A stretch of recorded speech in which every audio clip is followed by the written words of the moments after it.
해고 이즈 해피입니다. 쫄지 않습니다. 무슨 말든 할 수 있고 눈치 보지 않고 아무거나 할 수 있더라고요.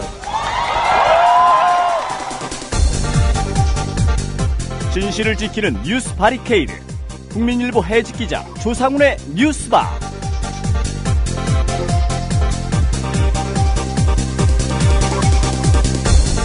청취자 여러분 안녕하십니까. 조상훈입니다. 4월 4일 금요일 뉴스바입니다. 오늘 뉴스바가 준비한 메뉴 소개해드리겠습니다.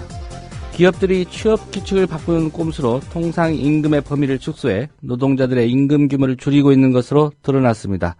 노동조합이 없어서 회사와 집단으로 교섭하기 어려운 중소, 영세기업의 노동자들이 특히 큰 피해를 입고 있다고 합니다. 새정치민주연합 장하나 의원과 민주노총 전국 금속노조가 이런 사실을 확인해 공개했습니다. 장하나 의원과의 초대석 인터뷰가 오늘 준비되어 있습니다. 50년 동안 충격적인 비밀을 안고 살았던 필로미나가 아들을 찾기 위해 나섭니다. 전직 BBC 기자인 마틴은 이 흥미로운 소식을 접하고 필로미나와 함께 아들 찾기 프로젝트에 동참합니다. 50년 만에 잃어버린 아들을 찾아 나선 엄마와 특종을 쫓는 기자의 감동적인 실화를 다룬 영화 필로미나의 기적, 금요일의 요일별 코너 최광희의 영실에서 만나보시겠습니다. 잠시 광고 듣고 다시 오겠습니다. 조합원 스토리텔링님 신청 광고입니다. 겨울철 벨미 과메기 맛있게 드셨어요? 포항 죽도시장 상인협동조합에서 이번에는 간장게장을 내놓아요. 살아있는 암꽃게로 만들어 살이 탱탱한 명품 간장게장. 미디어 협동조합원께는 아주 저렴한 가격으로 모시고 배송비를 따로 받지 않습니다. 010-9896-8282 010-9896-8282 검색창에서 죽도락을 검색하세요. 밥도둑 망도둑 내 사랑 간장게장.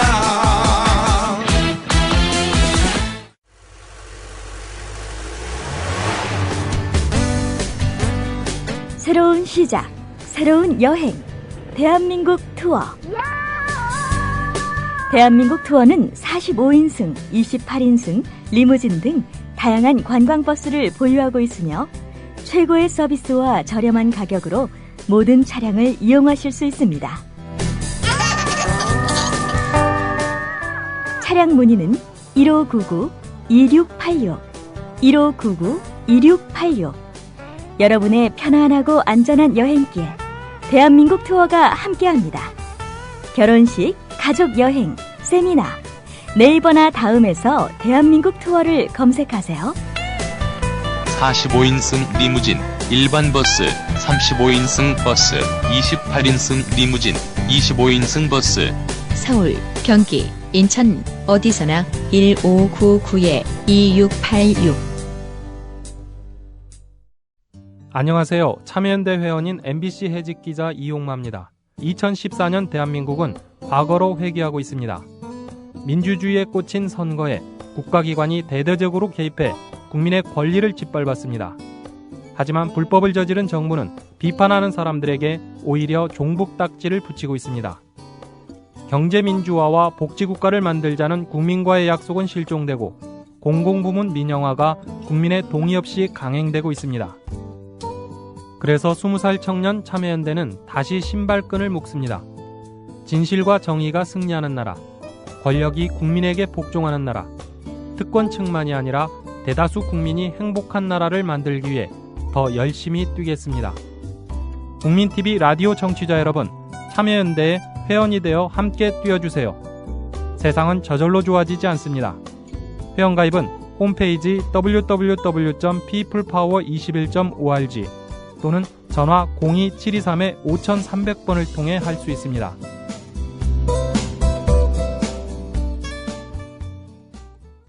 Breaking news regarding missing Malaysia Airlines Flight 3. So the United States is lowering the threshold for American. 日本と同じで現地さんやってるから意味がないんだ。环球消费调查，我们来说一种特殊的旅游。近年来呢，出国旅游。 출근길 국제뉴스 브리핑 장혜림의 월드 리뷰.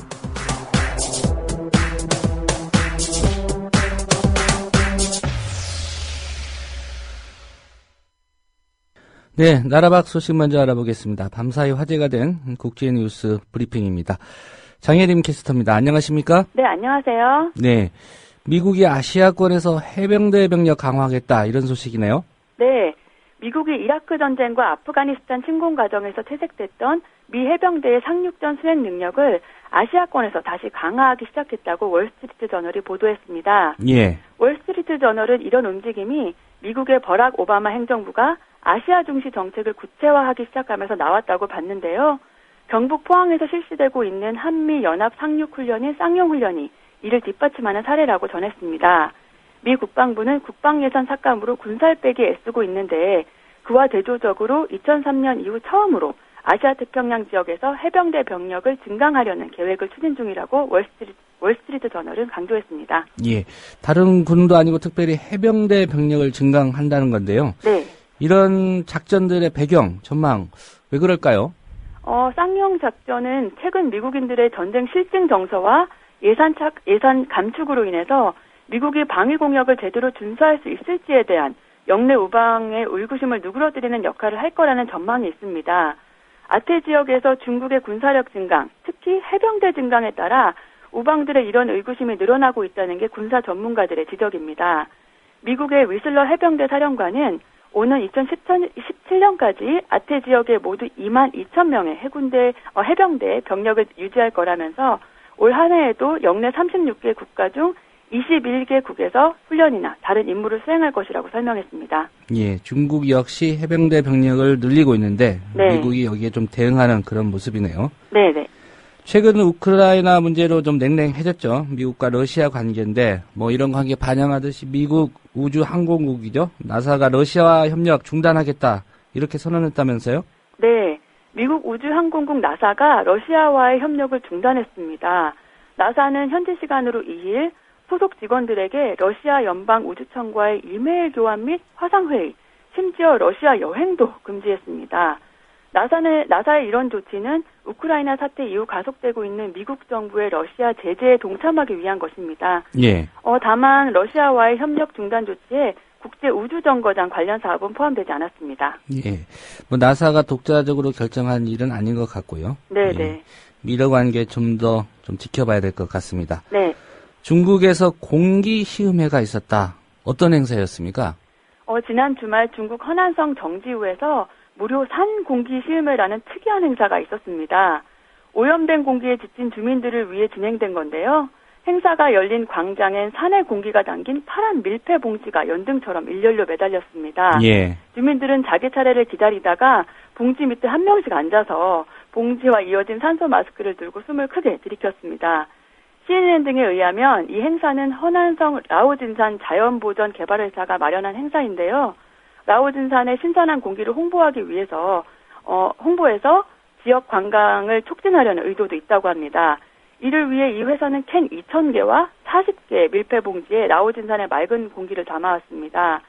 회사 측은 마케팅을 위해 몇몇 지역에서 행사를 벌이고 있다면서 여기에선 20분 만에 공기가 동이 났다 이렇게 얘기를 했습니다. 예, 무료 시음회였기 때문에 뭐 사람들이 반응을 했을 것 같은데 네. 이걸 돈 받고 한다고 하면 어떨지 모르겠습니다. 네.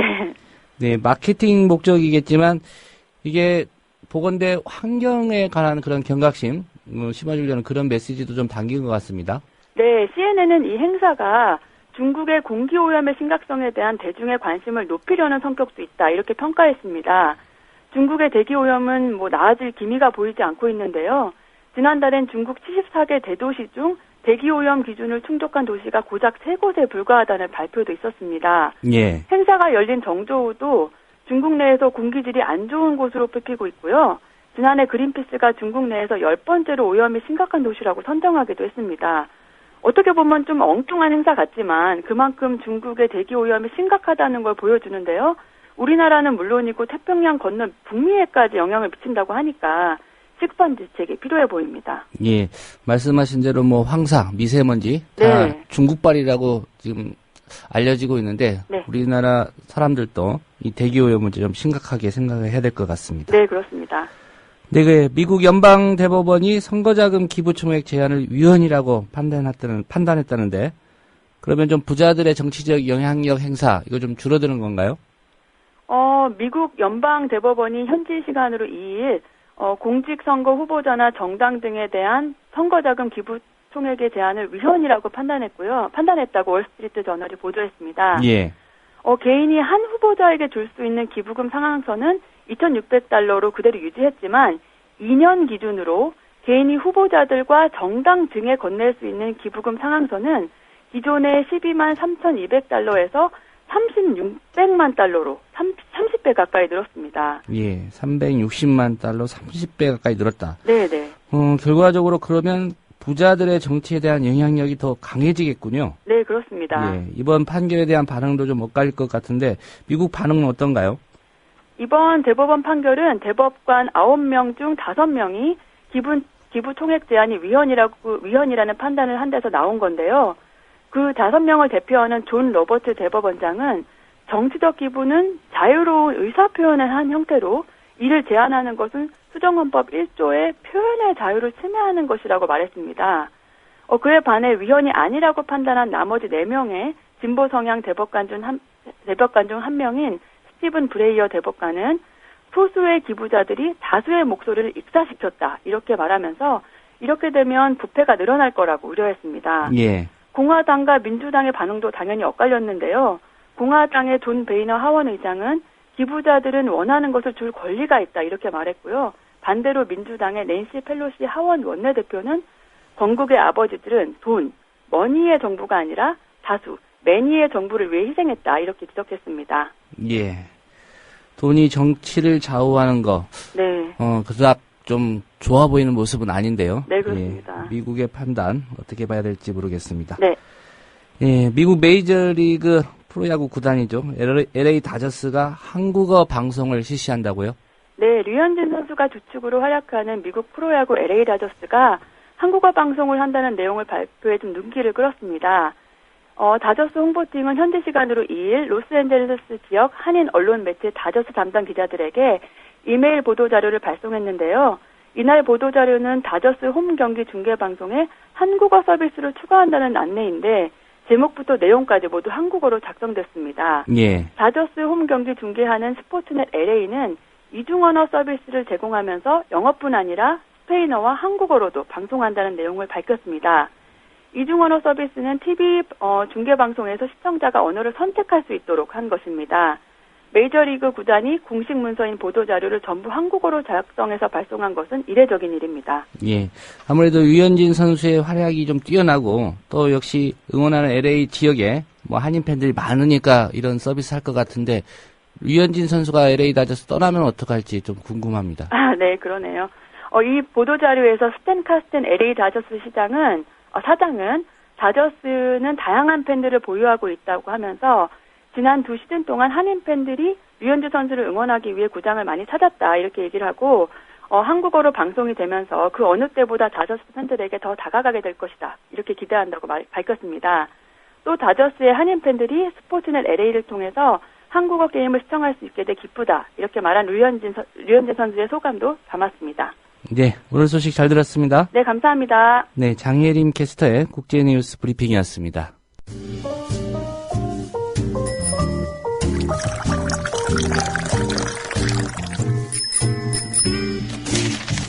아침 신문 귀로 읽기 김용민 PD의 조간 브리핑.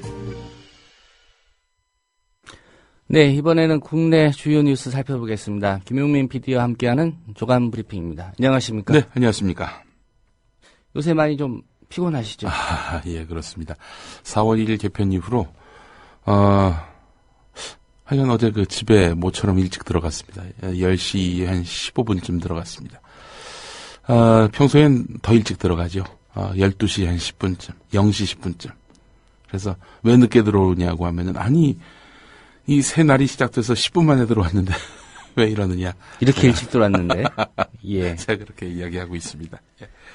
네, 오늘 신문들 보니까, 역시 경기도 파주, 그리고 서해 백령도에 추락한 북한제 추정 무인기. 예. 예. 이 뉴스가 여러 군데서 좀 다뤄졌습니다. 예. 상당한 안보 위협이 된다. 예. 보수 신문들의 논조는 보통 그렇고요. 예. 예. 그 무인기가 핵이라도 폭탄이라도 싣고 청와대를 향해 돌진하면 어떡하냐. 뭐 이런 식의 아주 자극적인 상상력까지 동원하고요. 동아일보가 그랬습니다. 어제. 경향신문 3면을 보겠습니다. 안보 전문가들은 그런데 이 무인기 안보 위협이 그리 높지 않다라고 평가합니다.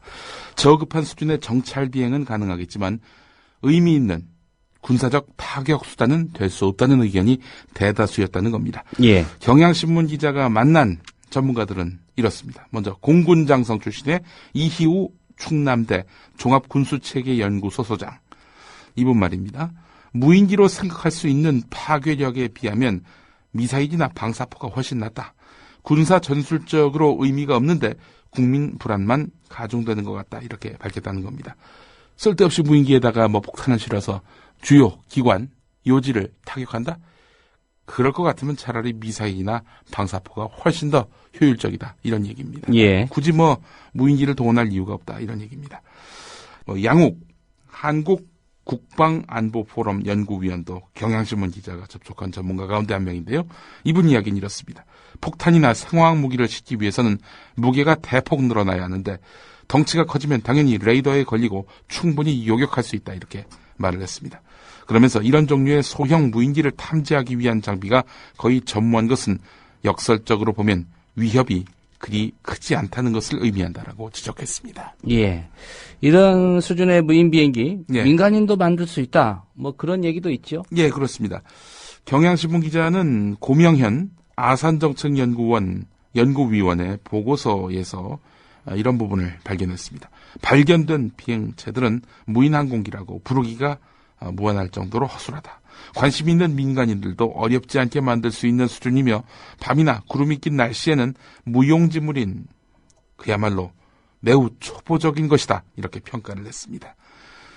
미국 NBC 방송에 나온 북한 군사 전문가인 조지프 버뮤데스라는 사람은 이번 무인기는 카메라가 달린 모형기 정도다.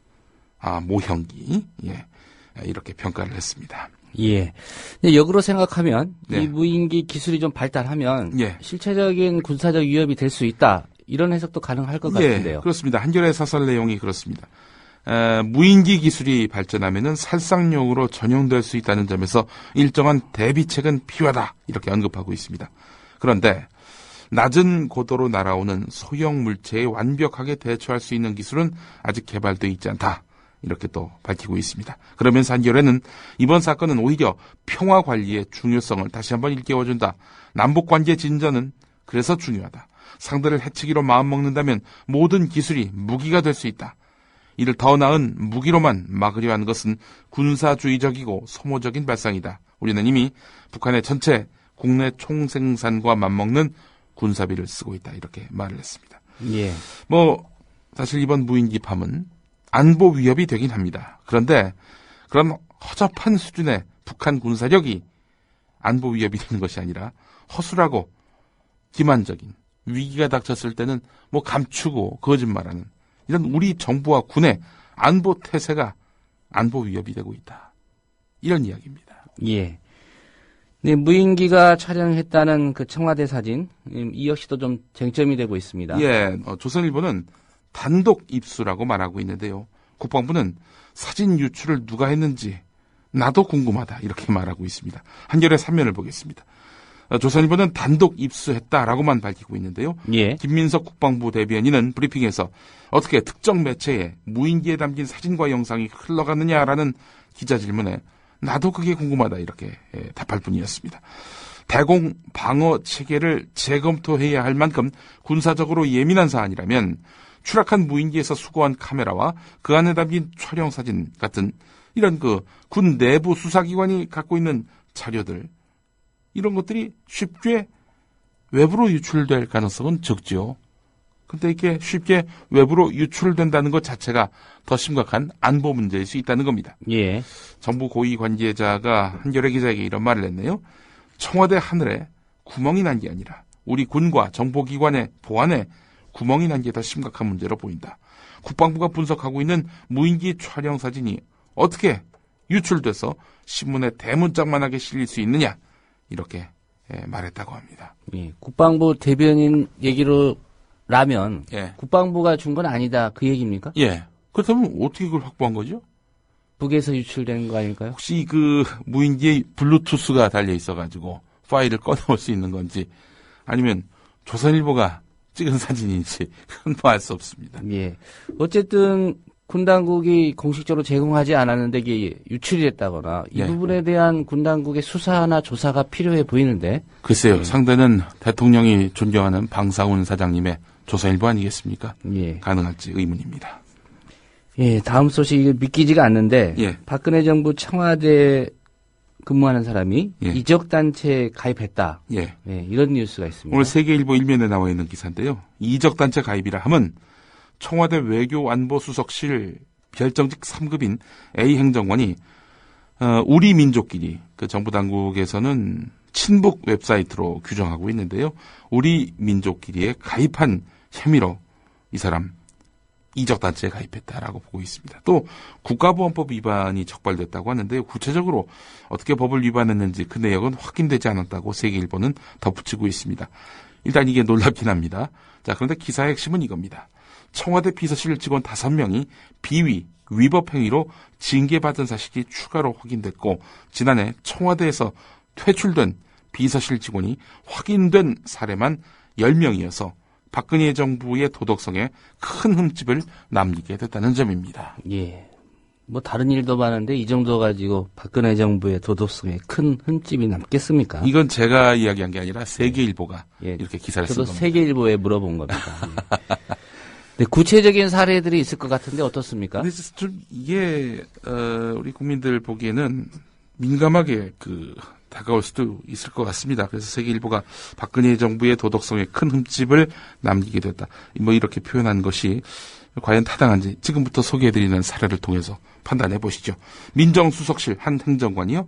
국가정보원 근무 시절에 정치에 관여했다는 의혹이 제기돼서 청와대에 있다가 국정원으로 원직 복귀했다는 겁니다. 지난해 5월이었는데요. 국정원의 대통령 선거 개입 의혹과 관련해서 검찰이 국정원 압수수색을 하는 등 수사가 한창이었습니다. 아마 국정원 대선 개입 사건에 유관한 인물로 꼽혀가지고 돌아간 것 같은데요. 뭐 예. 사실 이 사안으로 보면은 매우 중요한 문제죠. 그런 기준이라면 원직 복귀해야 될 사람이 뭐 한두 명입니까? 그 말입니다. 예. 자, 이거는 좀 다르고요. 홍보수석실 4급 행정관의 경우를 보겠습니다. 한국케이블TV 방송협회 회장의 방송통신위원회 출신의 특정 인사가 선출되도록 할 목적으로 SO라고 하죠. 지역 케이블 TV 사업자에게 일일이 청탁을 넣었다가 민정수석실 감찰팀에 적발됐다고 합니다. 게다가 이 홍보수석실 4급 행정관 같은 경우 이 업자들 아닙니까? 예. 업자들에게서 수시로 식사와 술도 대접받았다고 합니다. 근데 이 4급 행정관이 여성분이었다고 하는군요. 여성분이 뭐 식사는 그렇다 치더라도 술까지 대접받았다. 참 그렇게 흔한 일 같지는 않아 보입니다. 예, 어떤 술집에 갔는지도 좀 궁금해집니다. 네, 뭐 소주 먹거나 그러진 않았을 거 아닙니까? 아무래도. 또 비서실장 직속의 총무비서관실 8급 직원. 이 양반 재밌어요. 여성이었는데요. 작년 초부터 한 남성과 교제하면서 과도한 선물과 매달 생활비를 받은 사실이 적발돼서 청와대에서 밀려났다고 합니다. 경찰 출신인데 경찰로 돌아갔다고 합니다. 예. 최저 4천만 원대부터 시작하는 독일 브랜드의 승용차, 1,000만 원 상당의 목걸이, 지갑을 선물 받은 것으로 알려졌다는 겁니다. 한 청와대 관계자가 한 말입니다. 예전 같으면 도저히 올 수 없는 자질미달인 사람들이 지연, 학연 등을 고리로 해서 청와대로 밀려 들어왔다. 이렇게 지적했습니다. 예, 자질미달인 사람들이 과연 이 비서들 뿐이겠습니까? 예. 자, 다음 소식 보겠습니다. 지방선거의 새 이슈가 부상할 움직임이라는 한겨레 일면 기사가 눈길을 끕니다. 새정치민주연합이 생활임금을 민생 1호 공약으로 삼아서 전국 지방선거 후보자의 공통공약으로 내놓겠다고 밝혔습니다. 생활임금. 이 말을 주목하시기 바라겠습니다. 예, 어떤 의미입니까? 생활임금 공약. 2010년 지방선거 때 복지 논쟁을 불러온 무상급식 공약처럼 선거판을 달굴 수 있을지 관심이 쏠리고 있는데요. 생활임금이라 함은 가족 부양, 또 교육, 문화생활 같은 최소한의 인간다운 삶을 유지할 수 있을 정도의 임금 수준을 뜻하는 겁니다. 예. 최저선의 생계비인 최저임금을 뛰어넘는 그런 개념인데요.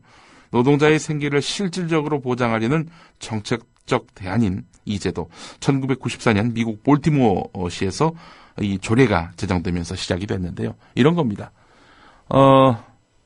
거주, 또 식사, 옷, 의식주는 아주 기본 아니겠습니까? 예. 이것만으로 살 수는 없는 거 아니겠습니까, 인간? 뭐 문화, 예술도 좀 향유할 수 있고요. 또 가족 부양 문제, 또 교육 문제까지도 해결을 해야 될 텐데, 이 사회에서 사는 사람으로서 누릴 수 있는 그런 권리들을 최소한 보장해 주는 것이 바로 생활임금이란 겁니다. 예.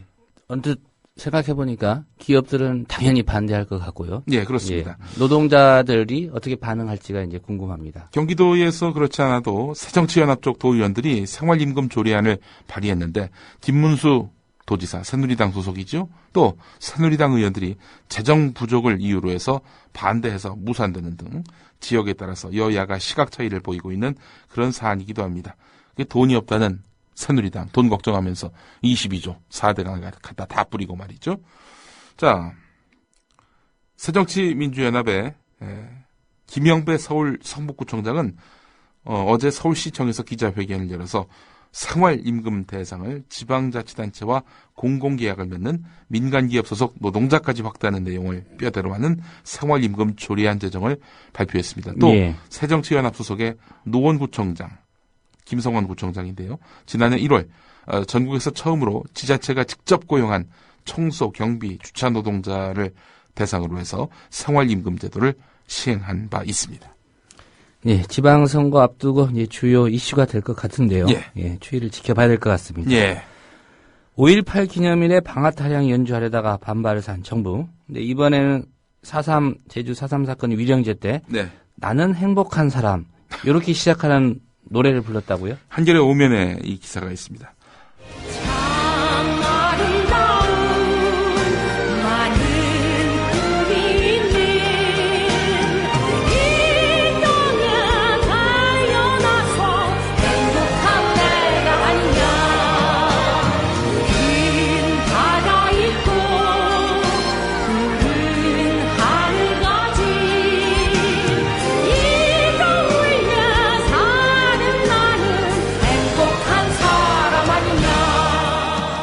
가사가 이렇습니다. 성악가 신문희 씨가 부른 아름다운 나라라는 노래인데요.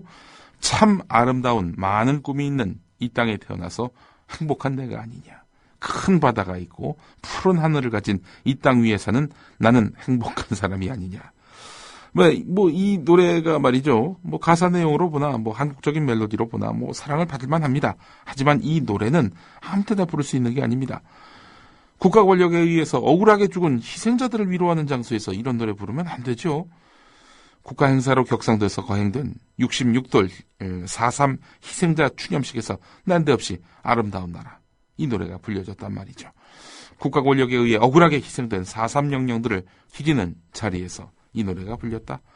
유족들 중에 한 분이 이런 말을 했습니다. 어떻게 국가 권력의 부당한 사용으로 억울하게 돌아가신 분을 추념하는 장소에서 나는 행복한 사람이라는 내용이 담긴 노래를 합창할 수 있느냐 이런 반발을 했다고 합니다. 한편 행사를 주관한 제주 4.3 평화재단 이사회에서도 이 노래가 추념식 합창곡으로 선곡되니까 일부 이사들이 문제를 제기하기도 했는데 결국 4.3 추념식 현장에서 이 노래가 울려 퍼졌습니다. 예, 누가 선정했는지 궁금합니다. 예. 나는 행복한 사람 참 어처구니가 없습니다. 예. 오토바이의 고속도로 주행을 금지하는 우리나라 도로교통법. 예. 이 미국 정부가 바꿔야 된다. 이렇게 압박하고 있다고요? 예, 경향신문 일면에 관련 기사가 있습니다. 미국 이륜차 업계를 대변하기 위함입니다. 이륜, 바퀴 2개, 오토바이죠? 예. 자, 이륜차 업계를 대변한다라고 말씀을 드렸는데, 미국 무역 대표부가 이런 식으로 압박하고 있다라고 소개해드리면 아마 저간의 맥락을 이해하실 겁니다. 미국 무역 대표부는 지난달 31일에 발표한 2014 국가별 무역 장벽 보고서에서 한국에서 최근 오토바이 소음 기준 완화와 관련해서는 진전이 이루어졌지만 오토바이의 고속도로 주행 금지는 계속되고 있다 이렇게 밝혔습니다. 고속도로에서 대형 오토바이는 가볍고 작은 오토바이와 같은 그런 안전 우려가 제기되지 않는다. 대형 오토바이는 안전하다. 예. 라면서 고속도로에서 대형 오토바이 주행을 허용하도록 한국 쪽에 촉구하고 있다 이렇게 밝혔습니다. 미국 무역대표부는 이런 보고서를 매달 3월 말 의회에 제출하는데요. 미국이 오토바이 문제를 제기한 것은 이번이 처음은 아닙니다. 한미 FTA 협상 당시에도 고속도로 주행금지 규제를 풀어달라고 요구를 했는데 과거 그 국가별 무역장벽 보고서에서도 지속적으로 거론했던 사안이기도 합니다. 아무래도 이 규제가 풀리면은 누가 덕을 보겠느냐. 할리 데이비슨 같은 자기 나라 오토바이의 한국 시장 판매가 늘 것이라는 그런 판단 때문입니다. 자기 나라 기업을 위한 미국 무역대표부의 한국 규제 간섭하기. 이게 본격화되고 있는 겁니다. 예. 박근혜 정부가 규제 개혁한다, 규제 푼다 하니까 덩달아서 이런 요구하고 있는 거 아닙니까? 3월 말마다, 매년 3월 말마다 이 보고서가 나오기 때문에 박근혜 대통령의 최근 규제 완화에 대한 의지와 맞물렸다라고 보기는 어렵지만, 어쨌든 계속 지속적으로 요구하고 있는 걸로 봐서는 이번에는 좀 먹히지 않겠는가 하는 그런 고려가 개입됐을 가능성도 있겠다 이렇게 또 보이네요. 예. 이 오토바이 즐겨 타시는 분들도 같은 주장하고 있는 걸로 알고 있습니다. 예, 그렇습니다. 이륜차 관련한 동호회에서는 빨리 고속도로 오토바이 주행 못하게 하는 이런 규제 없애라 이런 목소리를 내고 있습니다. 결정권은 경찰청이 갖고 있습니까? 일단 경찰청 입장은 그렇습니다. 이륜차는 보험에 모두 가입돼 있지 않고 정기 검사도 받지 않는 데다 살짝만 부딪혀도 큰 사고로 이어질 가능성이 크다 하면서 고속도로 주행을 반대하고 있습니다. 자, 그래서 일단 법규가 개정될지 안 될지 이게 또 주목이 되는데요. 논란은 있습니다. 여기가 미국 무역대표부가 주장하고 있는 대로, 압박하는 대로 이륜차의 고속도로 주행, 이걸 막는 규제 없애야 한다는 쪽에 같은 입장인 분들이 적지 않은데요. 어쨌든 그렇다 하더라도 미국 정부의 압박으로 포장돼서 이런 요구가 들어올 때는 좀 거부감이 들긴 하네요. 예. 4대강 사업에 이어서 경인운하 사업 때도 입찰 담합이 있었다. 네. 이런 보도가 있죠? 네, 그렇습니다. 서울신문이 일면에서 다뤘습니다. 빅6로 불리는 6개 대형 건설사, 구체적으로 소개하겠습니다. 대우건설, SK건설, 대림산업, 현대건설, 삼성물산, GS건설, 이 6개 대형 건설사가 경인운하 사업에서 공사를 나눠먹기 한 사실이 드러났습니다. 4대강 사업, 지하철 공사 같은 이런 중앙정부나 지자체가 발주하는 대형 공사마다 담합이 끊이지 않고 있는 것이죠. 세금으로 건설사들의 돈잔치를 열어주는 셈입니다. 2009년 1월에 빅6의 임원들이 한국수자원공사가 발주한 경인운하 사업 시설공사 입찰을 앞두고 서울 강남구 역삼동의 한 중국 음식점에 모여서 6개 공구별로 입찰 참가사를 미리 나눴다는 겁니다. 자, 그렇다면은 이런 거 아닙니까? 한마디로 얘기해서 공구별로 이제 입찰을 했는데, 그러면 여러 업체들이 한꺼번에 들어와서 경쟁을 해가지고 가장 적정한 가격에 우선 협상 대상자를 선정하지 않겠습니까? 예. 공사 시행 측에서. 그런데 이게 6개 업체들이 공구별로 해가지고 우린 여기 지원할 테니까 너희는 지원하지 마. 이런 식으로 담합했다는 거 아니에요. 그러면은 가격 경쟁 같은 것들이 있을 수가 없는 것이고, 이 사람들이 또 결국 공사 물건을 다 따내게 되는 것이고요. 이런 불공정 경쟁 속에 결국 이 세금 어마어마하게 들어가게 되고, 그렇게 되면은 건설사는 폭리를 취하고 이런 구조 아닙니까? 예. 한심합니다. 한심합니다. 4대강 때도 이랬는데요. 경인운하 때도 이랬습니다. 예. 건설사 출신의 이명박 대통령은 과연 이런 담합을 모르고 있었을까? 내가 해봤어 한다. 그런 입장이었겠죠. 내가 있는데 하겠는가? 이런 생각을 했을까요? 아니면은 모른 채 눈 감고 있었을까요? 아니면 더 조장을 했을까요? 야, 내가 대통령이랬는데 말이야. 이럴 때 건설사가 한번 논아야 되지 않겠어? 물 들어올 때 노져. 이런 식으로 한 것은 아닐까? 온갖 억측이 듭니다. 예. 저희가 가능하다면 김효진 PD에게 부탁합니다. 예. 이명박 전 대통령 섭외를 요청합니다. 예. 네, JTBC 또 중징계 받았다고요? 예. 지난번에 김재현 통합진보당 의원하고 인터뷰했다. 그게 구실이 돼가지고 중징계를 받지 않았습니까? 또 얼마 전에 CBS 라디오는 박창진 신부하고 인터뷰했다고 해서 또 중징계를 받았습니다. 김현정의 뉴스쇼였죠? 그렇습니다. 예. JTBC는 유우성 씨하고 인터뷰했다고 해서 중징계를 받게 됐습니다. 국가정보원의 증거 조작 사실이 드러난 공무원 간첩 사건을 보도한 JTBC에 대해서 중징계가 내려졌다. 오늘 경향신문 11면 한겨레 2면에 관련 기사가 있습니다. 재판이 진행 중인 사건의 피의자를 출연시켜서 방송 심의 규정을 어겼다는 이유에서인데요. 자, 참 어처구니가 없는 거 아니겠습니까? 재판이 진행 중인 사건의 피의자를 출연시켰다는 이유만으로 지금 사실상 국정원의 증거 조작은 사실로 드러난 거 아니겠습니까? 예. 이와 관련해서 또 본인의 입장을 들을 만도 하고요. 이슈의 당사자를 불러가지고 그 이슈의 당사자에게 궁금한 걸 물어보는 거 언론이 해야 될 일입니다. 그런데 이게 인터뷰를 누가 구했느냐를 갖고 방송 심의당국이 일일이 규제하고 징계까지 내린다. 이거는 편성권 침해죠. 그렇지 않습니까? 자, 이 방송통신심의위원회는요. 누가 나오더라도 그 사람이 말한 것이 사실에 부합하느냐 혹은 방송을 이용해가지고 자신의 정략적인 목적을 이렇게 달성하기 위해서 방송을 오용했느냐, 방송사는 오용당했느냐 이런 것들을 갖고 심의해야 될 사안인데 말이죠.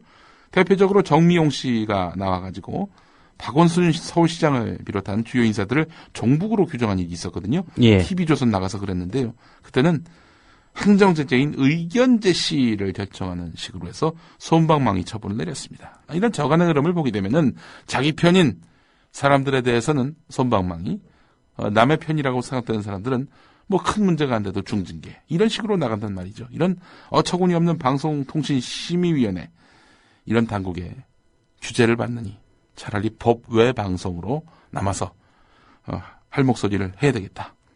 심의와 규제 또 이런 비판은 검증은 우리 조합원과 시청자에게 받겠다라는 취지에서 시작한 것이 바로 국민TV 아니겠습니까? 예. 이 방송통신심의위원회가 실로 어처구니 없이 타락했습니다. 예. 언론 시민단체의 입장 표명이 있었을 것 같은데 어떤 입장입니까? 예, 그렇습니다. 강성남 언론노조위원장이 한 말이 있네요.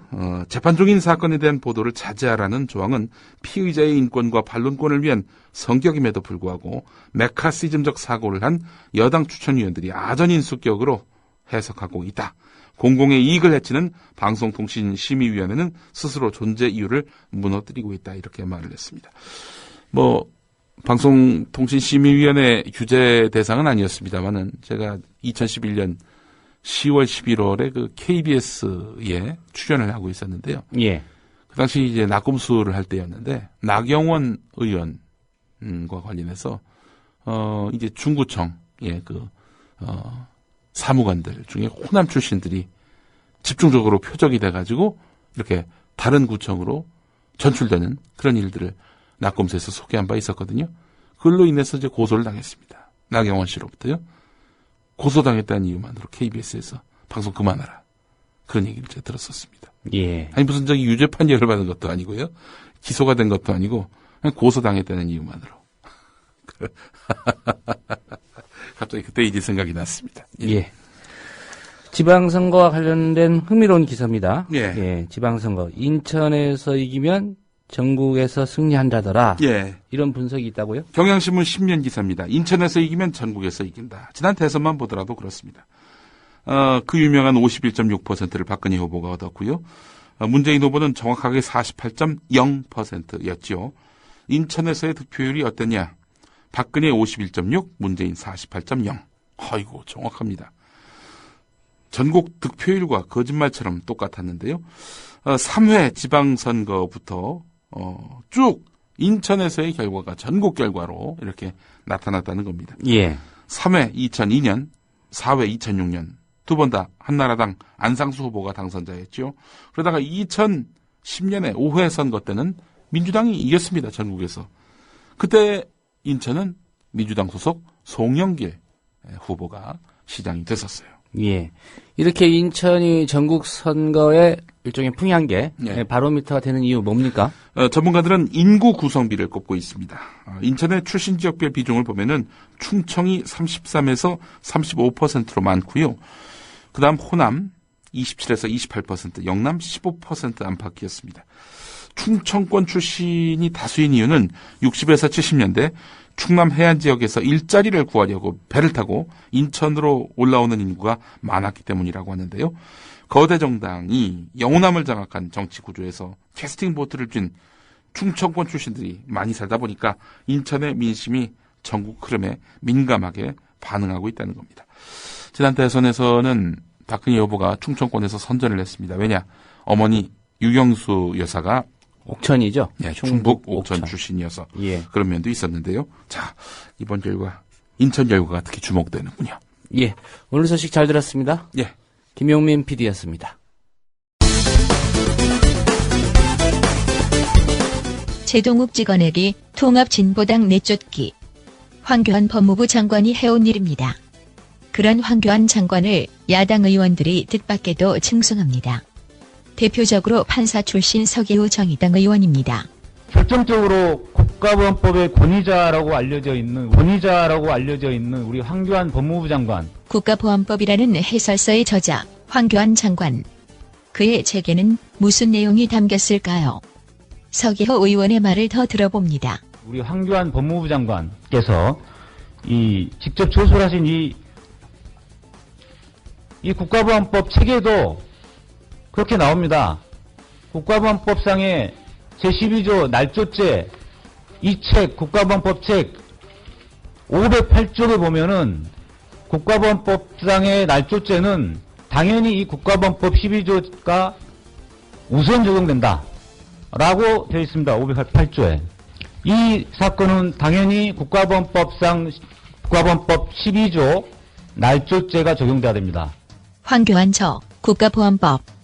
이 책 때문에 검사, 국정원 요원이 국가보안법으로 처벌받게 생겼습니다. 국정원 비밀요원 김모 과장에게 적용된 혐의는 위조 사문서 행사와 모해 위조 증거 사용입니다.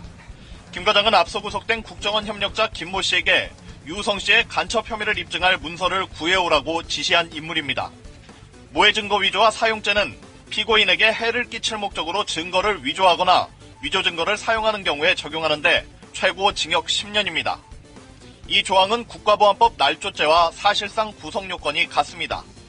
황교안 법무부 장관은 자신이 쓴 저서에서 국보법상 날조는 증거를 위조하는 것은 물론 위조한 증거를 사용하는 것도 포함된다며 같은 범죄 행위라면 특별법인 국가보안법을 형법보다 우선 적용해야 한다고 적었습니다. 그런데 왜 검찰에서는 이 국가보안법 날조죄를 적용하지 않고 형법상의 죄를 적용했느냐? 황교안 장관은 이 책이 전대미문의 검사와 국정원 요원에 대한 국가보안법 처벌의 근거가 되자 이렇게 말합니다. 장관이 2011년에 국가보안법이라는 책을 쓰셨죠? 썼습니다. 예, 제가 그 책 517페이지를 보니까 날조란 증거를 허위로 조작해내는 걸 말한다. 형법상의 위조, 변조는 물론 위조, 변조한 증거 사용도 포함한다. 이렇게 돼 있고 또 형법에 대해서 특별법 관계에 보안법이 국보법이 특별법 관계에 있다. 따라서 요건이 충족되면 국보법 조항이 형법에 우선해서 적용돼야 한다라고 책을 쓰셨어요. 네, 다 맞는 말씀입니다. 그런데 그 책에 나와 있는 내용들은 일반적인 법리에 관한 해설입니다. 그리고 법을 적용함에 있어서는 증거관계에 의해서 확정된 사실을 토대로 해서 법을 적용하는 것이기 때문에 그 부분은 검찰에서 판단을 충분히 했으리라고 생각합니다. 지금 공문서 위조한 것이 여기에 해당이 되는데 왜 유독 국정원 처벌하는 데만 책대로 안 합니까? 같은 법의 해석이 일반 국민한테는 적용할 때하고 국정원한테 적용할 때가 다르게 돼서 되겠습니까? 일반인과 국정원에 대해서 법을 달리 적용하고 있지 않습니다. 수사 결과 나온 사실관계를 토대로 해서 법을 적용하고 있습니다. 그 책에 담긴 내용은 맞지만 일반적인 법리라는 겁니다. 근본적으로는 이런 인식이 깔려 있습니다. 유우성이 간첩 맞지 않느냐. 서울시 간첩 사건의 피의자인 유 씨의 변호인단이 제출한 증거를 부정하기 위해 검찰이 국정원과 함께 끊임없는 증거 조작을 시도해왔다는 사실이 명백히 드러난 상황입니다. 검찰이 국정원과 함께 증거 조작을 했다. 그렇게 속단하기는 어렵습니다. 지금 전반에 대해서 수사 중에 있고 본안 사건은 1심 무죄가 났지만 검찰에서 유죄 증거가 많이 있다 이렇게 판단해서 계속 공소유지를 하고 있습니다. 그 결과를 지켜봐 주시기 바랍니다. 결국 국가보안법이 아니라 검찰보안법, 국정원보안법이군요. 황 장관님.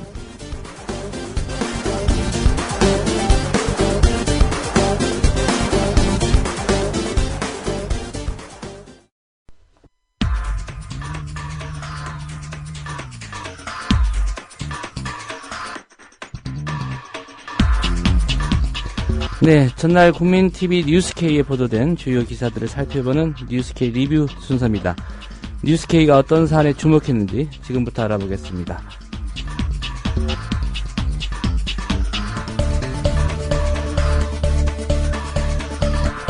네, 간첩 증거 조작 사건에 국정원 윗선이 개입됐다는 정황이 날이 갈수록 뚜렷해지는데 검찰은 국정원 윗선 수사보다는 이미 그 능력을 잃은 증거들을 바탕으로 유우성 씨의 간첩 혐의를 입증하려 애쓴다.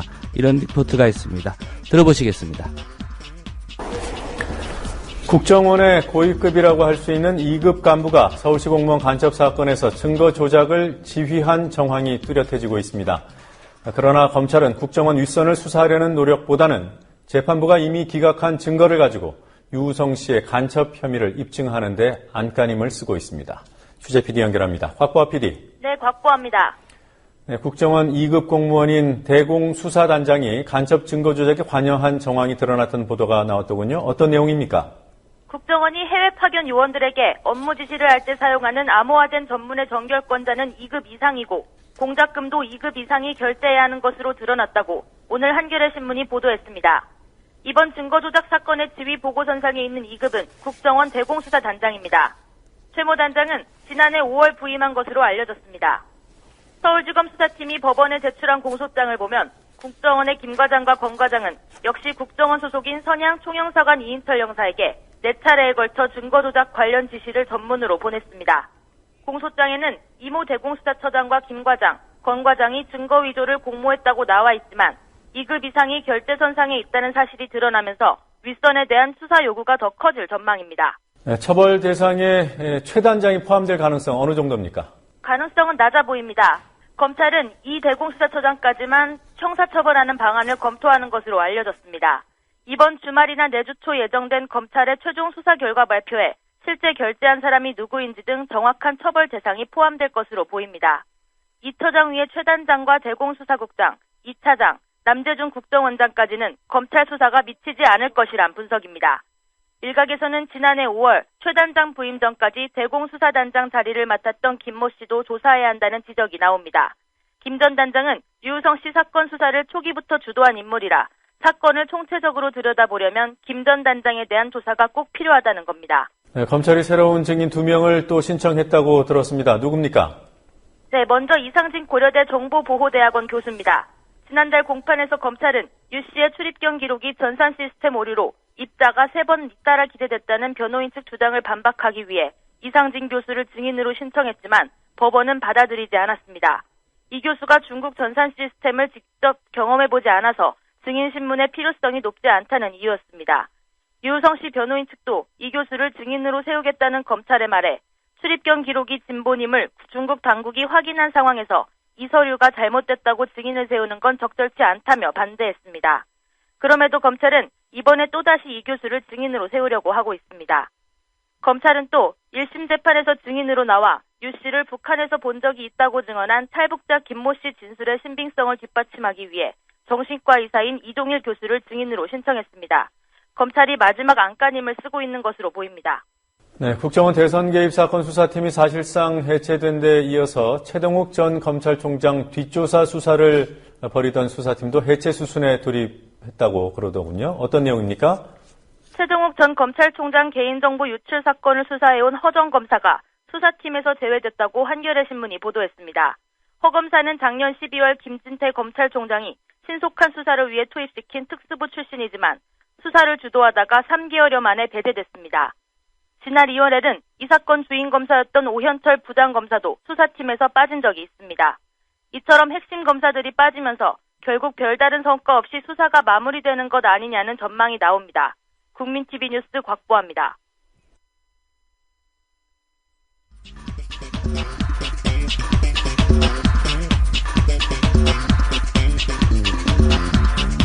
(4월) 국회 대정부 질문 첫날이었던 어제 새정치 민주연합은 기초공천 폐지 문제로 정부를 압박하는 데 주력했습니다. 국회 표정 들어보시겠습니다. 오늘 국민TV 중계 카메라는 국회에 나가 있습니다. 기초공천 폐지 문제로 뜨거웠던 국회 소식부터 알아보겠습니다. 국회 나가 있는 김희주 PD 연결합니다. 김희주 PD, 4월 국회 대정부 질문 첫날 제1야당의 화력은 역시 기초공천에 집중됐군요. 기초의회와 기초자치단체 선거에서 정당 공천을 폐지하자는 문제가 역시 화두였습니다. 새정치민주연합은 박근혜 대통령이 기초선거 공천 폐지라는 대선 공약을 파기한 문제를 파고들었습니다. 반면 새누리당은 선거에 관한 문제는 여야가 결정을 내려야 한다며 답을 회피하고 있는 박 대통령을 감쌌습니다. 새정치민주연합의 유성엽 의원은 박 대통령이 원칙과 신뢰를 중시한다면 새누리당에 자신의 대선 공약을 요구하거나 그렇지 않으면 당을 떠나야 한다고 말했습니다. 새누리당 의원들은 당 지도부가 이미 공약 파기에 대해 공식적인 사과를 했다고 반박했습니다. 이런 논란에 대해 정홍원 국무총리는 여야가 논의를 거쳐 합의하면 그 결론을 따르겠다는 것이 박 대통령의 입장이라는 답변을 되풀이했습니다. 국정원의 간첩 조작 사건은 거론이 안 됐습니까? 야당 의원들은 황교안 법무장관에게 전 서울시 공무원 유성씨 사건과 관련해 검찰의 미진한 수사를 지적하며 특검을 요구했습니다. 박범계 새정치민주연합 의원은 국정원의 증거 조작이 검찰이 주도해 진행되지 않았냐는 의혹을 제기했습니다. 황교안 장관은 수사 중인 사안에 대해 할 수 있는 말이 없다고 선을 그었지만 검사가 국정원의 위조 사실을 알았더라면 법정에 문서를 제출하지 못했을 거라고 검찰을 옹호했습니다. 박범계 의원은 또 현재 유성씨 공소유지를 담당하는 이문성 부장검사가 2011년 9월부터 지난해 4월까지 국정원 대공수사국 수사지도관직에 있었던 사실을 언급하며 간부들이 연루된 사건으로 봐야 한다고 지적했습니다. 그러나 김도읍 새누리당 의원은 신분을 탈북자로 위장한 유성이 간첩인지 아닌지를 확인하는 것이 1차 문제고 증거 조작 여부에 대한 수사는 다음 문제라고 주장했습니다. 네, 오늘은 제주 4.3 항쟁 추념일입니다. 올해 처음 국가 추념일로 지정됐지만 박근혜 대통령은 불참했군요. 박근혜 대통령은 건강상의 문제를 이유로 참석하지 않았고 대신 정홍원 국무총리가 참석했습니다. 박 대통령의 불참과 관련해 새정치민주연합의 이석현 의원은 국회 대정부 질문에서 보수 세력이 4.3 항쟁은 빨갱이 폭동이라고 해서 대통령이 참석하지 않은 것이냐고 따져 물었습니다. 이에 정 총리는 공개적으로 밝히기는 어렵다고 답해 박 대통령의 불참에 정치적 고려가 없지 않음을 시사했습니다. 새정치민주연합의 김한길, 안철수 공동대표는 대통령이 국가 추념일로 지정된 첫 행사에 오지 못해 아쉽다며 유감을 표했습니다. 정치권에서는 새누리당, 새정치민주연합, 통합진보당, 정의당 등 여야 대표들이 모두 참석했습니다. 네, 어제 안철수 대표 국회 연설 때 나왔던 최경환 새누리당 원내대표의 막말 발언, 새누리당이 사과를 했습니까? 새누리당 최경환 원내대표가 야당 대표의 연설 때 너나 잘해라고 막말을 한 데 대해 강은희 원내대변인이 피차 모두 잘못이라는 물타기성 논평을 하나 냈습니다. 강 대변인은 새누리당도 깊이 반성하고 바꾸겠다면서도 안철수 공동대표도 최경환 원내대표를 조롱한 것이니 야당도 자신의 들보를 보지 못하는 것을 반성해야 한다고 지적했습니다. 지금까지 국회에서 국민TV 뉴스 김희주입니다.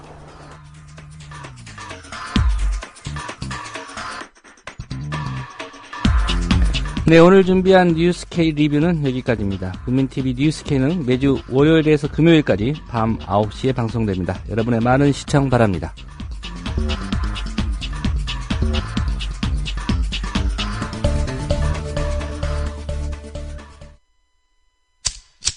기래니까니 타협을 하자 이거이네. 메인스트림. 이거 동서고금을 막론하고 뭐 어디든 있는 거 아니겠습니까? 메인스트림 대 메인스트림으로 대화합시다. 그러기 위해서는 총구를 내리시고 타협하셔야 됩니다. 하긴 기리티 선수끼리 기카면 안 되겠디. 알겠어. 카드 펼쳐보라.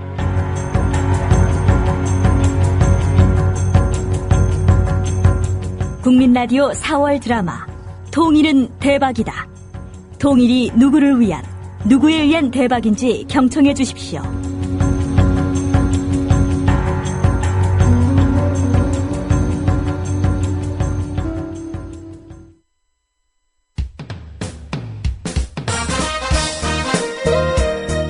균형 잡힌 시각, 정직한 분석, 조상훈의 뉴스바. 이어서 초대석으로 만납니다.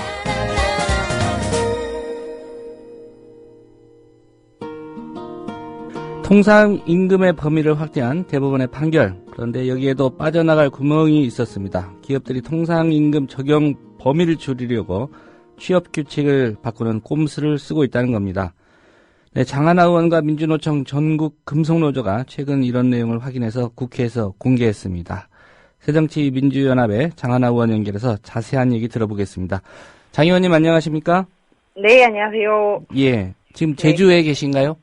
네, 그렇습니다. 예, 어제 4.3 66주년 추모 때문에 가신 것 같은데, 네. 오랜만에 고향에 가시니까 어떻습니까? 그냥 추념일 지정되어서 기쁜 면이 있었고요. 또 직후에 정홍원 총리가, 그때 그 대정부 질문에서 또 문지적인 발언을 해서, 네. 아직 국회에서 할 부분들이 있는 것 같습니다. 예.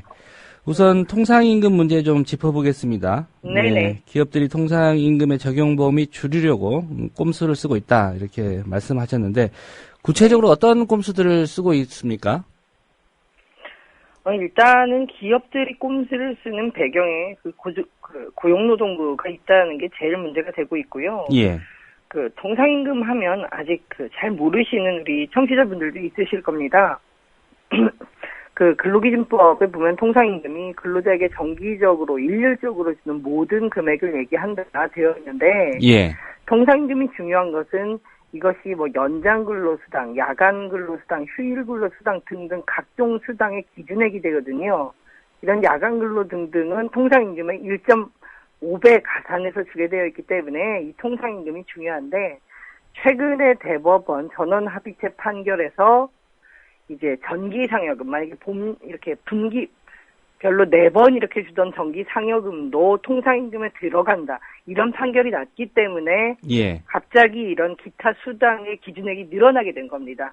여기에 대해서 많은 소송이 있었는데 대법원에서 그 큰 판결을 내려준 거고요.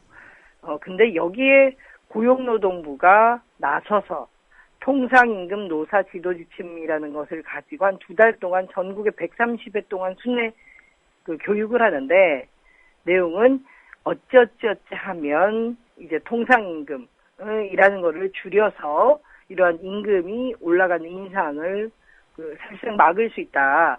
이렇게 교육을 한 거고요. 한마디로 사측을 교육시킨 거네요. 그렇죠. 그러니까 예를 들어서 지금까지 어떤 모 회사는 최저임금, 그러니까 기본급을 시급 5,210원 최저임금으로 줬고 정기상여금이 400%가 있었다. 이런 회사가 있었습니다. 근데 죄송합니다. 실례인데요. 이번에 취업규칙을 개정하자고 하면서 기본급을 한 1,000원 정도 인상해서 6,180원을 준다. 예. 그 대신 상여금을 깎겠다. 이렇게 나옵니다.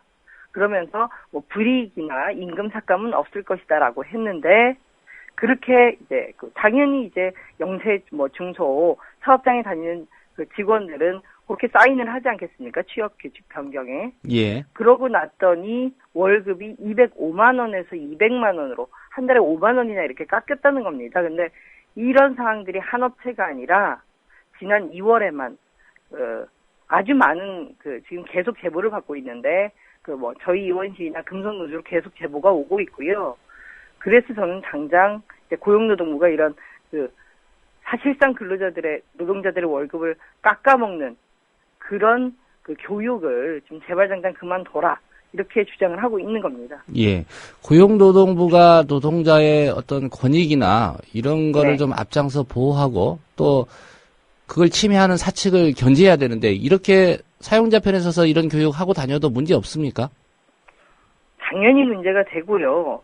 지금 고용노동부는 월급을 깎으려고 한 게 아니다라고 하고 있지만 실제로 월급이 삭감되는 예들이 계속 나오고 있기 때문에 멈춰야 된다 이렇게 좀 얘기를 드리는 거고요. 또 이 모든 것의 출발이 작년 6월에 박근혜 대통령이 미국을 다녀왔는데 그때 글로벌 GM의 다니엘 엘커슨 회장 만나서 이 통상임금 문제 고민자 그랬더니 해결해 주겠다 이랬습니다. 예. 근데 아무리 대통령이고 행정부 수반이더라도 대법원 전원합의체 판결이 났고 사법부가 있고 입법부가 있는데 이렇게 그 상권 분립을 무력화하는 행정부가 좀 월권하고 침해해서 대법 판결 났는데도 그거 인정 못하고 이런 교육하는 건 정말 문제고요. 그런 발상이나 뭐 이런 그 행위 자체도 문제이고 그게 실질적으로 영세사업장이 심지어 노동조합이 없는 이런 사업장의 노동자들의 정말 월급 통장을 그 갉아먹고 있다는 거는 더 좀 기가 찰 노릇입니다. 예. 그게 가장 문제인 것 같습니다. 앞서 구체적인 사례로 월급 205만 원 받던 분이 이제 5만 원. 네, 한 달로 치면 5만 원이지만 이게 1년으로 치면 한 60만 원 되는 거고요. 또 이분이 네, 이제 그렇죠. 장기 근속한다고 하면은 이 나중에 퇴직금 계산하고 이런 데는 뭐 영향이 없을지 모르겠습니다만은 큰 손실일 수밖에 없는데 뭐 이거 대책 어떻게 세울 수 없습니까? 일단 대책이라고 한다면 당장의 이런 그 통상임금 노사 지도 지침과 또 임금 체계 개편 매뉴얼이라는 거 2개 가지고 교육을 하는데 고용노동부가요. 그렇죠. 예. 후자는 이제 그 회사들을 다니면서 지금 임금 체제가 그 우리나라가 이제 그 연공급이라고 해서 그 많이 근속을 할수록 소위 호봉제라면 더 쉬우실 텐데 그 근속에 대한 어떤 수당을 주는 이런 체계인데 이것을 이제 성과급 위주로 돌려라는 교육도 지금 일단 같이 하고 있어요. 예. 노동부가요. 그런 식으로 지금 그 노동자들의 삶에 실질적으로 피해를 주는 교육들을 하고 있는데 일단 대책은요. 대법 판결 존중할 거 다시 한번 노동부에 강하게 촉구를 하고요. 둘째는 지금 이런 대법 판결에 따라서 입법 과제가 남아있는 상태입니다. 그래서 국회에서는 여야 의원들이 통상임금 관련된 법 개정안을 논의하고 협상하는 과정이거든요. 예. 이걸 뻔히 아는데 고의적으로 노동부가 교육하고 나선 겁니다. 예. 물론 지금 4월 국회 때 이 점 강하게 질타를 할 건데 일단 이 노사지도 지침, 무슨 임금체계 개편 매뉴얼 당장 폐기하는 게 맞습니다. 이게 어마어마한 짓이고요. 정말 노동자들이 뭐 임금 안 깎인다고 해서 그리고 사측이 그러거든요. 고용노동부가 이런 그 통상임금 지도 지침이라는 걸 가지고 교육을 했다라고 하면 당연히 국민들은 믿죠. 뭐 이게 내 월급을 깎아먹겠다고 누가 생각을 합니까? 그렇게 취업규칙 변경하면 사인을 하는데 여기에서 발생한 불이익은 어떻게 책임질 겁니까? 지금 일단 당장은 고용노동부가 잘못 이제 개악된 취업규칙이요 다 원상복구 시켜놔야 됩니다. 그리고 예. 법적으로 그게 맞고요. 네. 계속 제보를 받고 있다고 말씀하셨는데 네, 현재까지 맞습니다. 파악하시기에 대충 얼마나 많은 기업들이 이 말씀하신 그런 꼼수로 통상임금 적용 범위 좀 줄이고 있는지 통계가 나와 있습니까? 일단은 불이익을 당한 업체의 숫자는 지금 다 파악을 못 하고 있고요. 저희가 예. 지금 계속 제보를 받는 상황인데 고용노동부에 전수조사 하라 해놨습니다. 하지만 이러한 그 고용노동부에 아까 말씀드린 그 교육 소위 그 설명회 이후에 이제 올 2월에 그러니까 작년 2월에 취업규칙 변경 건수가 한 500건이라면 예. 올 2월은 900건으로 거의 2배가 늘어났거든요. 이게 교육의 영향으로 취업규칙을 바꾼 겁니다. 많은 사업장에서. 근데 이 중에 저희가 벌써 수십 건을 제보받았는데 당연히 피해 사례는 훨씬 더 많겠죠. 그렇기 때문에 지금 이 늘어난 400여 건 이상의 취업규칙 전체를 여기서 피해받는 노동자들이 없었는지 조사하라고 하는 겁니다. 충분히 할 수 있는 내용입니다. 예. 뭐 이 방송 들으시는 노동자들 중에서도 네. 회사가 취업규칙 바꾸자고 해서 바꿨다고 하면 한번 자세하게 다시 따져볼 필요가 있을 것 같습니다. 네, 그리고 걱정하지 마실 것이 근로기준법상 이렇게 월급이 깎이는 등등 근로조건이 악화되는 취업규칙 변경은 있어서는 안 되고요. 둘째, 그 회사에 다니고 있는 그 직원들 절반 이상의 동의가 있어야 되고요. 예. 그렇지만 유효하지 아니라면 이게 근로기준법 위반이기 때문에 당연히 원상복구 될 수 있습니다. 그렇기 때문에 걱정을 좀 덜 하셨으면 좋겠고요. 예. 문제는 모르고 그냥 다니는 거 하고 가장 요새 뭐 취업난도 있고 여러 가지 그 고용시장이 어렵기 때문에 참고 다니실 수가 있어요. 그렇기 때문에 나서야 되는 게 고용노동부입니다. 오히려 이런 일을 막아야 되고 보호해야 되는데 이걸 교육하고 있으니 말이 안 되는 거고요. 예. 이 시작이 대통령이 미국에 갔을 때 글로벌 GM 회장에게 약속한 거에서 우리 국민들, 우리 노동자들이 피해를 본다는 게 사실 환노위 위원으로서는 정말 분노를 금치 못하겠습니다. 예. 근데 문제는 이제 노조마저도 없는 영세 또 중소기업 이런 데가 될 것 같은데요. 예. 맞습니다. 그럴 경우에 이제 뭐 노동자들이 말씀하신 대로 좀 항의를 하고 싶어도 워낙 지금 고용 시장이 열악하다 보니까 이거 다니는 직장마저 그만둬야 되는 거 아니야 이런 불안감이 있을 것 같은데 이런 맞습니다. 분들에게 어떻게 대응하라고 좀 조언을 해주신다면 어떤 말씀 해주시겠습니까? 지금 영세사업장에 다니고 계시는 노동자들께서 고용노동부에 진정을 넣고 하는 과정도 얼마나 현실적으로 어려운지 알고 있습니다. 하지만 일단은 지금 이 문제가 뭐 개인의 문제가 아니고 사실상 심각한 문제고 문제가 터졌기 때문에 저는 아까 말씀드린 대로 장하나 의원실이라던가 예. 아니면 뭐 민주노총 등 이런 노동조합 총연맹 등에 일단 문의를 하시면 그러한 어려움 없이 가장 신변을 보호하면서도 이 문제를 저희가 좀 나서서 해결해 드릴 수 있을 것 같아요.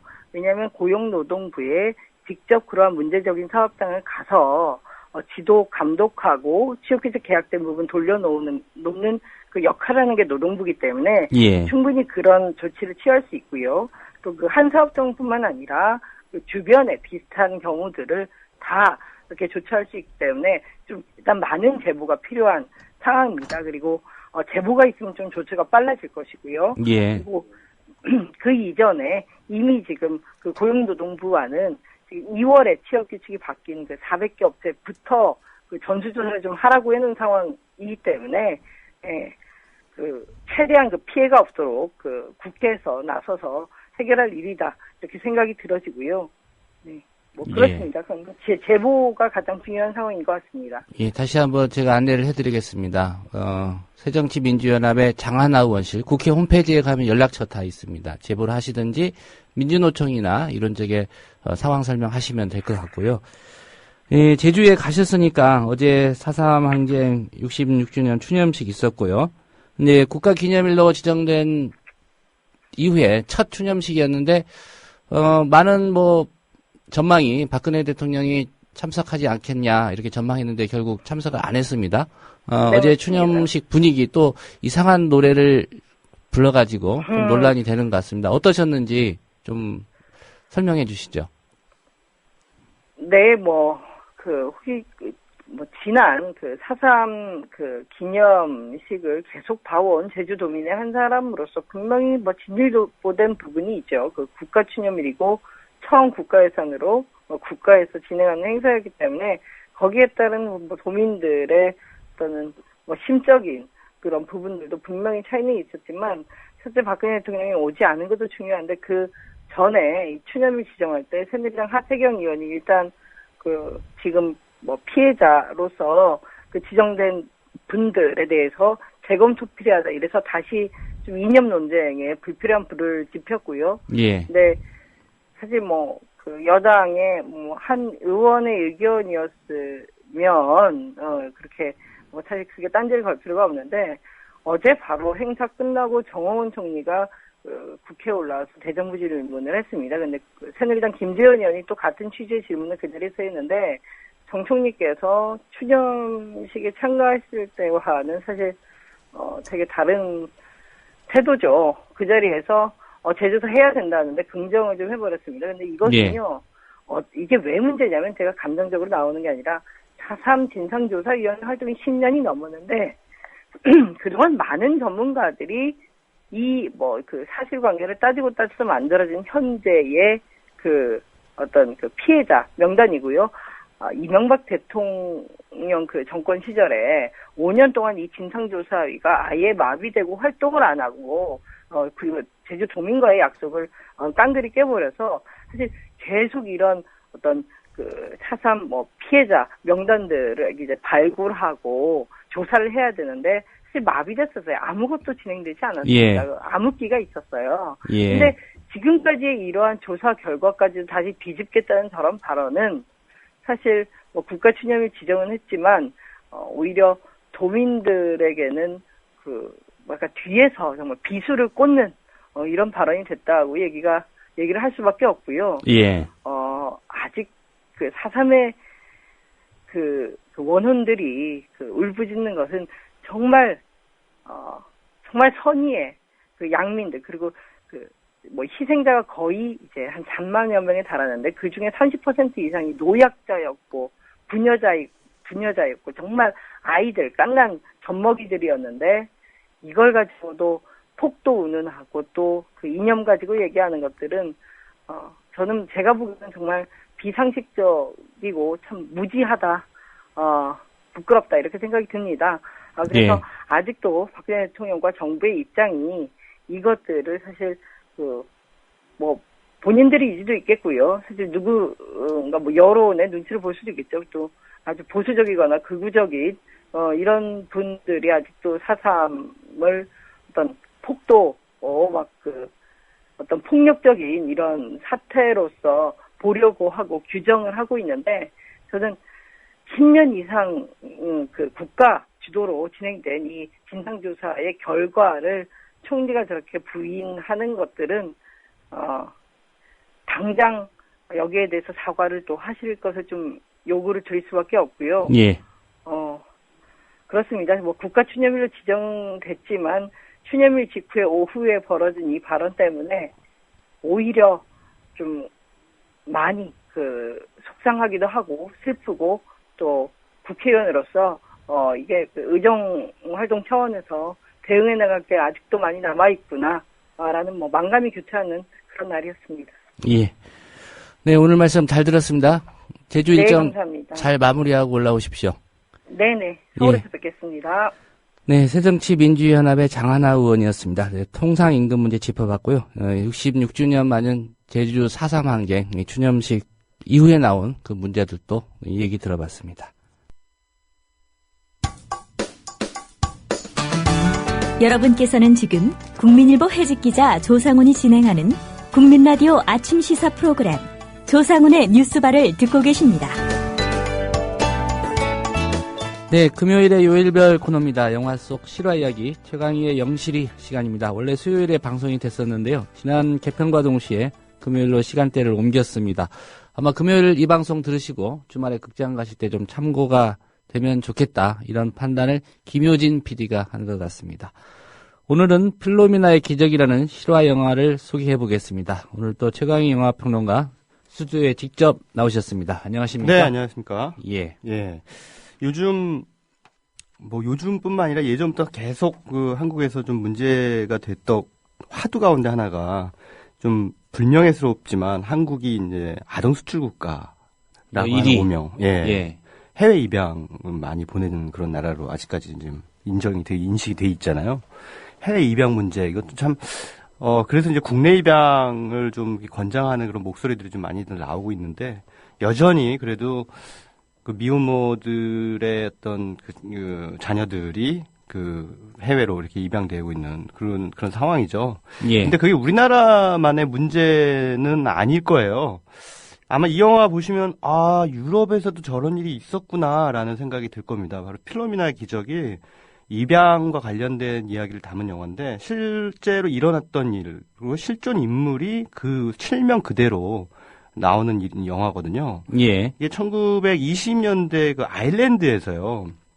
미혼모들이, 그러니까 아이들을 낳은, 그러니까 어린 나이에 아이를 낳은 그 10대 소녀들을 강제로 수용을 하는 수녀원이 있었다고 해요. 수녀원이에요? 예. 그게 이제, 1996년까지 지속되던데, 그 수녀원에 14세에서 15세, 정도에 되는 그 소녀들이 수녀원에 들어서 강제 노동을 하고, 그러니까 이게 뭐냐면 어린 나이에 아이를 낳은 거를 죄라고 생각했던 거죠. 너희들은 죄를 지은 죄인이니까 여기서 강제 노동으로 너희들의 죄를 사함을 받아라 라고 하면서 강제 노동을 하고, 또 이들이 낳은 그 자녀들을 이 수녀원에서 잠시 보호하고 있다가 외국으로 강제 입양을 해버린 그런 상황이 있었습니다. 예. 근데 이거 아무도 모르고 있었어요. 아무도 모르고 있었는데 1920년대라고 하더라도 네네. 예, 수녀원과 강제 노동 네네. 좀 매치가 안 되는 매치가 안 되죠. 예. 게다가 수녀원이 이 아이들을 강제 입양, 해외로 강제 입양하면서 돈을 받았어요. 그러니까 이게 종교의 이름으로 자행된 악행이죠, 사실은. 따지고 인신매매네요, 네네. 결국은. 인권 유린이죠. 예. 근데 이분들은 그러나 그거에 대해서 또한 그 죄의식을 느끼지 못한 거죠. 왜냐하면은 종교적 입장에서 봤을 때 미혼모들은 죄인이거든요. 그러니까 죄인이니까 그에 합당한 대우를 그렇게 받는 것이고 벌을 받는 것이다 라고 생각하면서 이게 정당화를 했던 거죠. 근데 이제 이 사건이 어떻게 알려졌냐면 이 필로미나라고 하는 분이 바로 이 수녀원에서 아이를 강제 입양 당한 그런 장본인입니다. 근데 미혼모였다는 네, 거죠? 미혼모였습니다. 근데 그 수녀원에서 나온 뒤에 평생 동안 어떻게 보면 그 자신의 어떤 과거를 약간 이분도 굉장히 독실한 기독교 신자이기 때문에 스스로 이제 죄의식을 가지고 그걸 밝히지 않고 있었던 상황이었죠. 예. 나이가 들고 이제 몸도 많이 쇠약해지고 이제 죽음이 가까이 오고 있다는 걸 느끼면서 이제 가만히 생각해 보니까 아주 어린 나이에 3살, 4살 때 입양 보냈던 자신의 아들 어디로 갔는지도 모르고 했던 그 아들이 이제 50세가 된 거예요. 벌써 나이가. 예. 그러니 뭐 어린 나이에 낳기 때문에 이제 60대 후반이겠죠. 그 필로미나는. 엄마와 아들의 나이 차이가 그렇게 많지는 않을 것 같습니다. 네, 그렇습니다. 그래서 50세가 됐다. 야, 이 아들 보고 싶다. 갑자기 이런 생각이 들었던 거예요. 그래서 이제 딸한테 내가 사실은 예전에 아이가 한 명 있었는데 너 낳기 전에 네 오빠가 있다. 근데 강제 입양 갔다. 이런 얘기를 이제 합니다. 그러니까 딸이 그 얘기를 듣고 정말 화가 나는 거죠. 어떻게 그런 일이 벌어질 수가 있나. 근데 이래서 이제 우연하게 어떤 파티 자리에 갔다가 BBC 기자 출신의 마틴 식스미스라고 하는 사람을 만납니다. 예. 이분도 실제 이름입니다. 이 실제 이름 그대로 영화에 등장합니다. 마틴 식스미스라고 하는 사람을 만나서 그 얘기를 전해줍니다. 우리 엄마가 지금 아들을 지금 찾고 있는데 이 찾는 과정이 좀 기사로 되지 않겠습니까? 라고 이제 물어봅니다. 근데 마침 이 마틴 식스미스는 BBC 기자를 하다가 그만두고 그 토니 블레어 정권 밑에서 어떤 그 공보실장 비슷한 그런 일을 했습니다. 그러니까 관료가 돼 있는 상황이었군요. 예, 관료가 됐다가 뭐 하나 잘못해가지고 잘렸어요. 예. 해임이 나간 상태에서 사람들이 뭐 할 거냐 이렇게 물어보면 난 그냥 러시아사 역사서나 쓸 거다 이렇게 얘기를 하는데 그런 와중에 이제 어떤 여자가 와가지고 자기 어머니의 사연을 이렇게 가만히 들어보니까 이거 얘기가 되거든요. 기사가 될 것 같다. 예, 기사가 될 것 같거든요. 그러니까는 이제 자신이 알고 있는 어떤 그 언론사에 전화를 해서 그 언론사 데스크에 요 얘기를 합니다. 그래서 이거 기사를 내가 좀 취재를 해보겠다. 그랬더니 이제 촉이 오잖아요. 데스크도 이거 얘기 된다. 그런데 그래가지고 한번 취재를 해봐라. 그럼 당신에게 취재 비용을 일단 댈 테니까 해봐라. 그래서 이제 알아봤더니 그 아이가 이제 미국으로 일단 입양이 됐다는 사실을 알게 됩니다. 예. 그래서 그 미국으로 이 필로미나하고 그 다음에 마틴 식스미스 전직 BBC 기자가 함께 이제 여행을 가면서 그 아들을 찾는 과정을 담아내고 있는 작품입니다. 예, 기자 입장에서는 동행 취재가 되겠네요. 동행 취재죠. 예. 필로미나의 기적이라고 할 수 있겠습니다. 근데 이 필로미나가 상당히 뭐랄까 독실한 크리스찬이기 때문에 그런지 몰라도 그 예전에 그 수녀원의 행태에 대한 어떤 원망하는 그런 마음을 가지고 있지 않아요.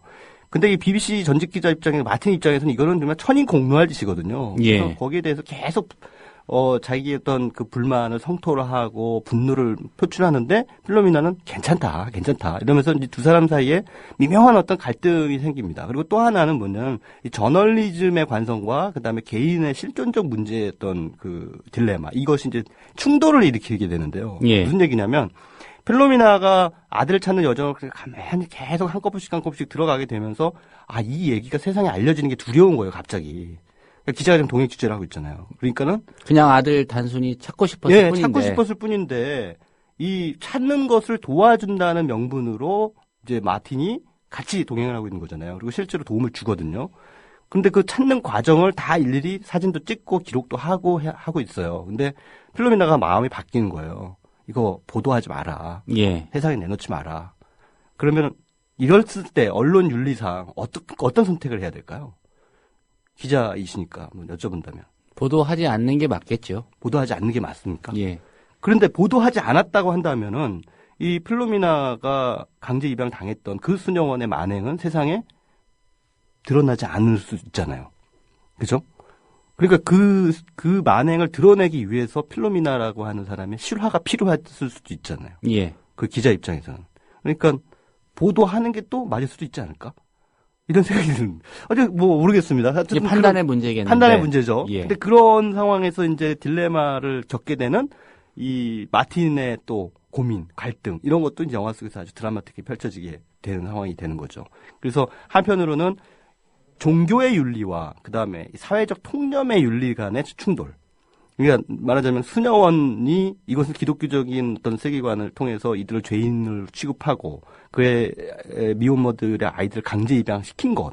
이것은 그 종교의 이름으로 뭐 정당화될 수 있는 것인가.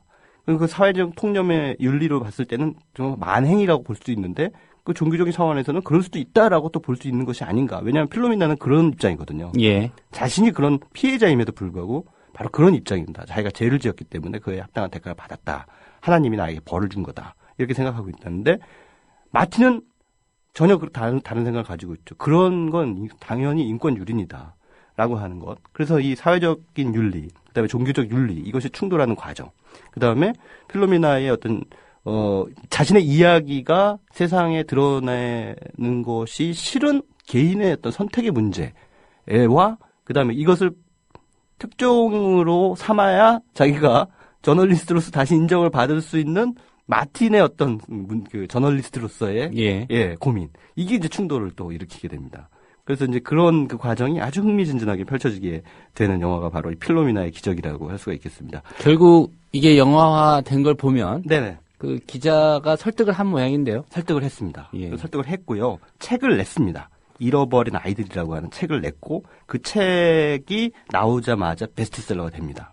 그리고 베스트셀러가 되고 그 책을 바탕으로 해서 영화를 만들었는데 역시 마찬가지로 책에서도 실명을 그대로 거론했고요. 영화도 실존 인물들의 실명을 그대로 거론해서 쓰고 있습니다.